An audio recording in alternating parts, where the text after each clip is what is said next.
ছিটকে গেল বাংলাদেশ। ছিটকে গেল বললে ঠিক হবে না, ছাঁটাই করে দেওয়া হলো বাংলাদেশকে।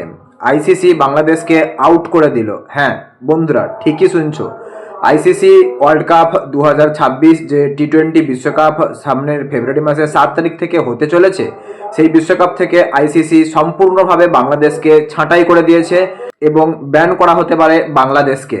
বাংলাদেশের সাথে কোনো রকম আইসিসির সঙ্গে যুক্ত ইন্টারন্যাশনাল টিম না দ্বিপাক্ষিক সিরিজ খেলতে পারবে, না সেই দেশে অনুষ্ঠিত হওয়া যে বিপিএল রয়েছে, বাংলাদেশ প্রিমিয়াম লিগ, সেই দেশে কোনো অন্য দেশের আন্তর্জাতিক প্লেয়ার খেলতে সুযোগ পাবে বা তাদেরকে নেওয়ার সুযোগ দেওয়া হবে। বাংলাদেশ ক্রিকেট ইতিহাসে এক কালো দিন ঘনিয়ে এলো। বাংলাদেশে রীতিমতন তাদের সরকার বা সেই দেশের সাধারণ জনগণ বা সেই দেশের সরকারের সিদ্ধান্ত এবং ক্রিকেট বোর্ডের সিদ্ধান্ত সম্পূর্ণ জঘন্যতম হওয়ার কারণেই বাংলাদেশের ক্রিকেট ইতিহাস সম্পূর্ণভাবে গভীর এক অন্ধকারে ডুবে গেল। সেই ক্ষেত্রে দুঃখ হচ্ছে বাংলাদেশের ক্রিকেটারদের প্রতি, ক্রিকেটারদের কথা ভেবে, কারণ সে দেশের ক্রিকেটাররা এটাও পর্যন্ত চেয়েছিল মঙ্গল গ্রহেও খেলা হলে তারা বিশ্বকাপ খেলতে রাজি আছে, কারণ তারা আলটিমেটলি একটা শিল্পী। ক্রিকেটই তাদের জীবন, ক্রিকেটই তাদের ধ্যান, ক্রিকেটই তাদের সব কিছু।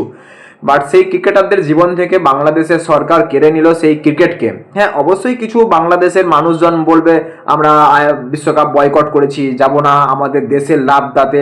এই সমস্ত মানুষ তারাই যাদের মাথায় কোনো কিছু নেই। সেরকম ধরনের মানুষের মতামত এই সমস্ত মতামত আসবে সেরকম ধরনের মানুষদের জন্যই। কারণ দেশকে অগ্রগতি করতে হলে, দেশকে উন্নতি করতে হলে, দেশকে গোটা ওয়ার্ল্ডের সামনে আরও বেশি তারাক্কি করতে দেখাতে হলে সবাইকার সাথে মিলেমিশে চলতে হয়। তো সেটা না করে বাংলাদেশের যে আর এক দ্বিতীয় ভাই রয়েছে, সেই ভাইয়ের কথা শুনে চলতে গেছে, আর সেই ভাই গাছে তুলে মই কেড়ে নিয়েছে।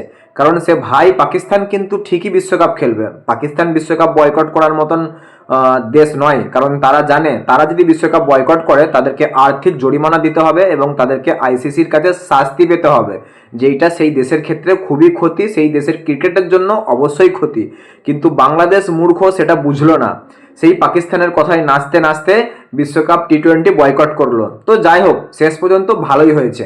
আমরা চাই না এরকম দুটো জঘন্য দেশ যাদের মাথায় কোনো কিছু নেই, তারা সবসময় ইন্ডিয়ার বিরোধিতা করতে থাকে। ইন্ডিয়ার বিরোধিতা করা ছাড়া তাদের আর অন্য কোনো কাজ নেই, তারা ইন্ডিয়াতে এসে বিশ্বকাপ খেলুক। একদিক থেকে ভালোই হয়েছে, বাংলাদেশ আর পাকিস্তান ইন্ডিয়াতে এসে বিশ্বকাপ খেলুক। সেটা আমরা পার্সোনালি আমরা চাই না, অ্যাজ এ ইন্ডিয়ান ক্রিকেট প্রেমীরা আমরা চাই না।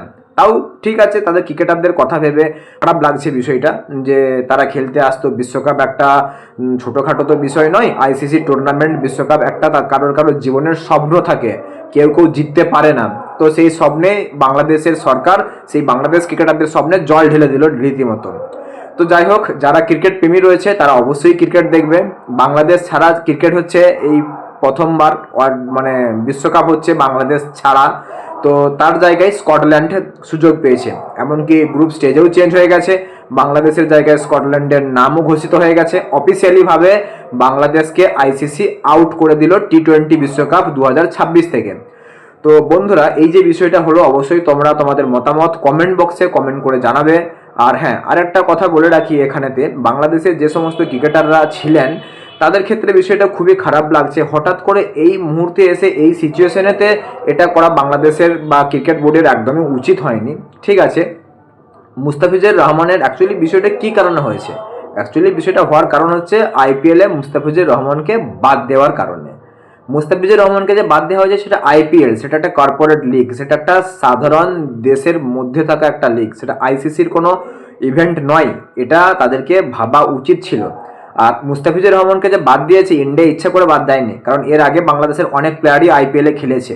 মুস্তাফিজুর রহমানকে বাদ দেওয়ার পেছনে দায়ী বাংলাদেশ নিজেই, কারণ বাংলাদেশ যে পরিমাণে ছ্যাবলামো শুরু করেছিল ইন্ডিয়াকে নিয়ে, তো এটা ভাবাই যাচ্ছিল ধীরে ধীরে বাংলাদেশ আরও 100 বছর পিছিয়ে যাবে, বাংলাদেশ অন্ধকারে তলিয়ে যাবে।